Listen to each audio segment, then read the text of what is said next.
Hello mga amiga, welcome back in my channel. This is your Pinoy Antipolo. So, excited ako sa umagang ito. By the way, good morning pala kasi it's not 2 a.m. Galing pa ako sa work. Kaya binitbit ko ito. Kung natatandaan nyo, in the first video about this in my parcel karaoke, nagkaroon ng problema yung microphone. Then the W King advised me na ipapadala kahit microphone na yung sira, pati yung ipapadala daw din yung audio. So, nandun na nga. So, after sabi ng may nag-message sa akin, sabi niya, "Sir, within 3 to 6 working days, pwede nang makukuha." So, yun na nga, kanina may nag-chat sa akin. Sabi niya, ready for pick up. Then, nag-book ako sa Lalamove. Mali lang register ko kasi dapat pala yung saan pick upin ay doon, yun yung address na ilalagay. Ang nangyari, ang nilagay ko is yung address dito sa Antipolo, which is dapat from Paco, Manila going to Antipolo. So dumating yung rider, hindi ko na makancel kasi priority yung kinuha ko yung bayad eh. So yun ang sabi ko, sige bayaran na lang kita. Bali ang mangyari dyan, ang sabi ng rider, 2 biyahe siya. So in one way is 202. So times 2, 404. Umalis yung rider, magpa 5 o'clock ng hapon. And then, dumating siya doon ng 1 hour mahigit yata, or almost 2 hours. And then, nag-message sa akin yung rider. Pagdating niya doon, nag-message sa akin. Tumawag pala, sabi niya, "Sir, yung in-charge ng tao na mag-release ng parcel mo is naka-clock out na sa trabaho." Sabi ko, "Wala pa, yan, isahin naman yung effort at saka yung, siyempre, babayaran. Nandyan ka na eh." Then, minessage ko kaagad. Sabi ko, andun na po yung rider, naghintay, kaso nga lang yung tao daw, wala na. Sabi niya, "Oo nga eh, anyway, gawa ng paraan, antay na nasakit." So, buti na lang yung rider, mabait siya, magpapasensya siya, tapos hinintay niya. So, naghintay siya ng mga 30 minutes siguro. Yung mga 30 minutes. Tapos, yun, nirelease na. Nirelease naman, hiningan siya ng ID. Excuse me. Nababay ako. Alam niyo ba, dumating siya dito, nakabalik siya ng Antipolo is 8 o'clock na. So, ang biyahe niya from pagsusumayin from Antipolo to Paco, Manila, then going back to Antipolo. Parang 3 hours lahat-lahat, kasama na yung paghihintay. Yan na nga, dumating kayo na digay sa akin.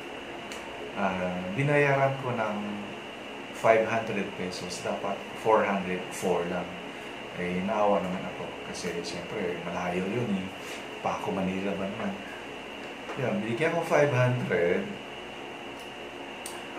Ito na nga, binitbit ko. Sensya na kayo kasi madaling araw ako nag-live kasi usually yun ang trabaho ko talaga is mga 12 midnight or 1 a.m. ako nakaka-clock out sa trabaho. Ito na nga. Ito ang the most exciting part. In fairness, sealed na sealed siya. Sealed na sealed siya. Ang nakalagay dito is warranty policy nila is we require to take a video of every angles as you open or unpack your order from its original form with a sticker or label still on it. It will serve as your proof in case of missing or damaged items. Yan. Okay naman, which is required talaga sa mga company, especially yung mga parcel na medyo mahal. Kagaya nito, required talaga to. So, ito na, bubuksan ko na. Kung matatandaan nyo ulit, yung sinasabi ko, nung unang pagpapadala ko dito, may palatandaan ako na niligyan ko palatandaan kung totoo pa rin sinasabi, yung brand new ipapalit sa akin. May malalaman natin sa loob kung totoo. Bubuksan natin. So ito, recorded to ha.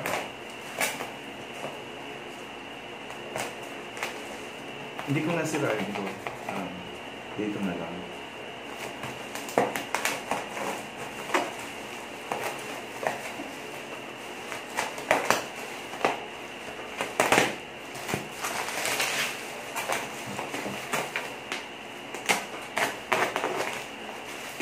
Ito walang daya to W King ha, W King Company.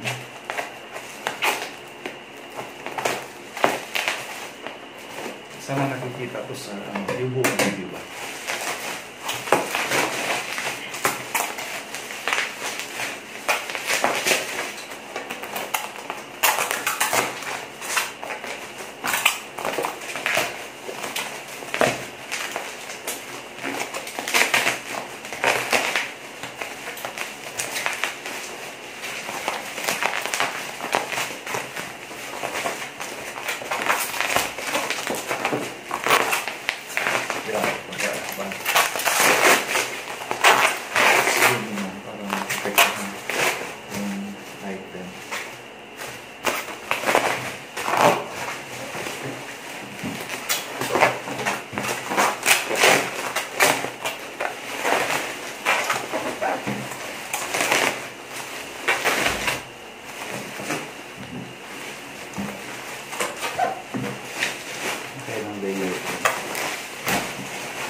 Grabe na ano ko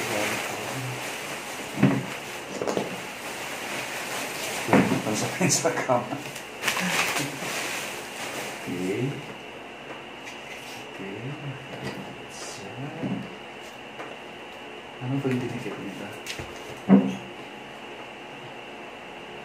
3.7 or so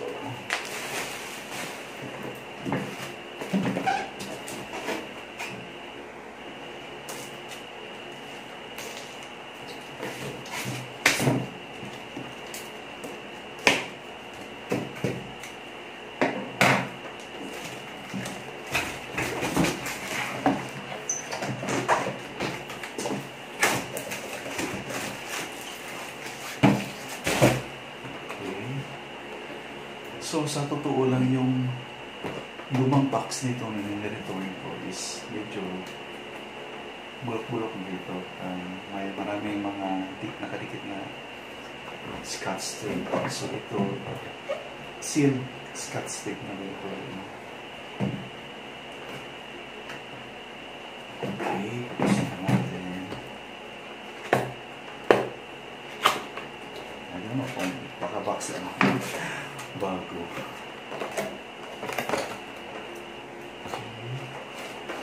So, ito yung talagang may problema lang, microphone. So, i-test ko ito. Ihinaan na lang yung sounds kasi tulog na yung mga kapitbahay.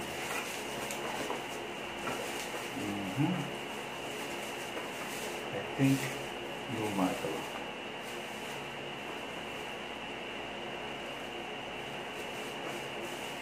Hindi ako sure. Kasi yung wrapper kasi nito, sinemi ko, halos putok-putok nito na rin eh. Ito, ganun din ito eh.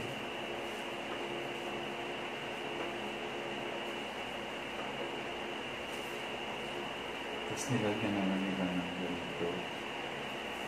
Aha. Ayan.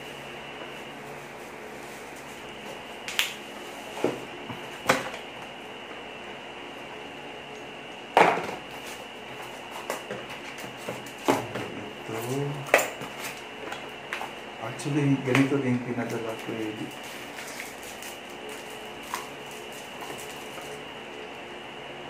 Nag-doble oh. Yung remote nandoon.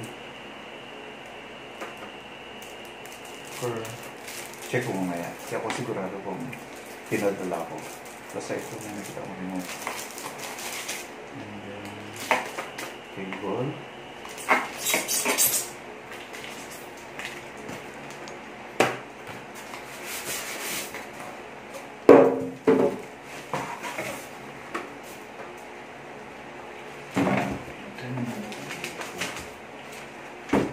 May resibo dito.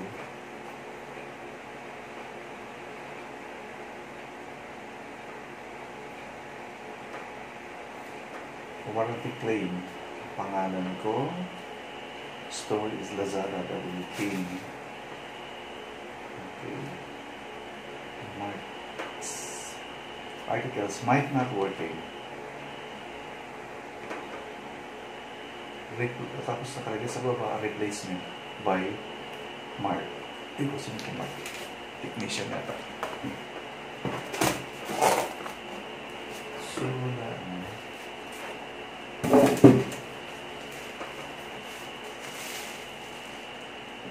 ito din. Binalat ko din dito.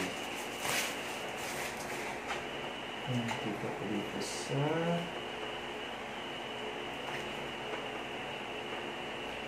uy.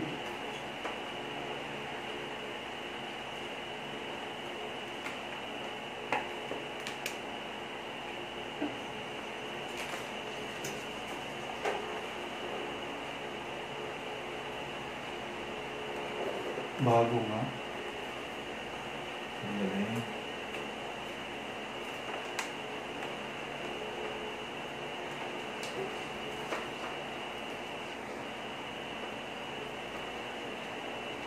I guess bago siya mga amigo. Kasi yung may palatandaan ako dito eh. Ito nakakabit dito. Ito, makikita niyo. Nilagyan ko malit na pirma dito. So may bandang black. Para hindi pansin. Ayun. So malalaman ito. Titest ko to. So ito na.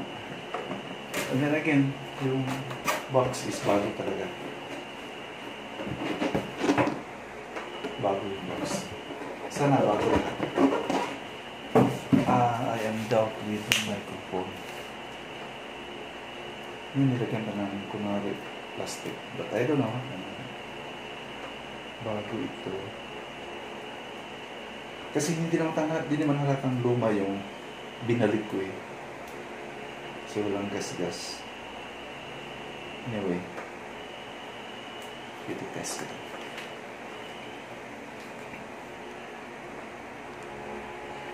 Okay, mag-soundproof tayo na magana ba o hindi.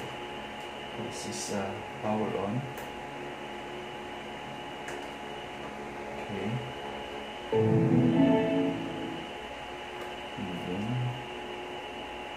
Check natin yung microphone niya kung gagana ba ito.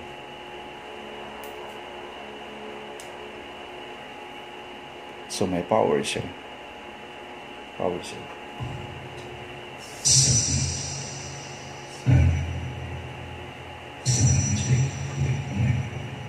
Alright. Oh, gumagana siya. Ayos. Magagamit ko na ito. Okay, thank you so much for watching. At ano nyo yung ang bag.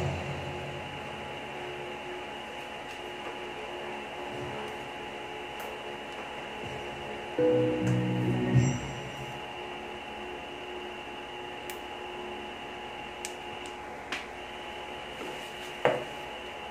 nga, nagana lahat. Ngayon, i-check ko yung remote kung napapadala ko ba o hindi. Yan nga, doble. Ito yung luma. Ito yung, hindi ko na ipadala yung remote nito. So, nagbigay ulit sila ng remote.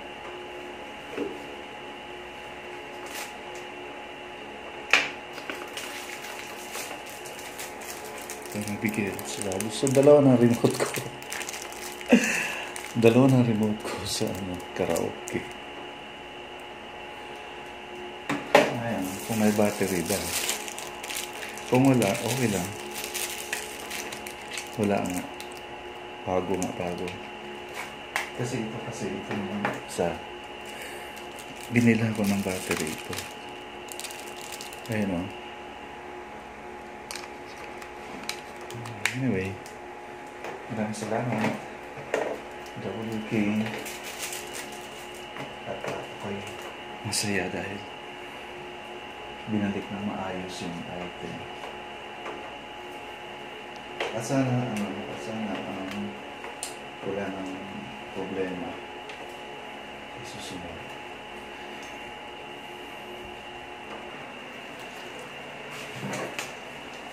So, maraming salamat po. Mga bigo sa inyong panonood sa video ito. Lubos kong pasasalamat at masaya talaga ako na ito naibalik ng maayos. Nagano ka, pati itong microphone. Yun lang po at again, maraming salamat po at see you on my next video. Thank you, bye.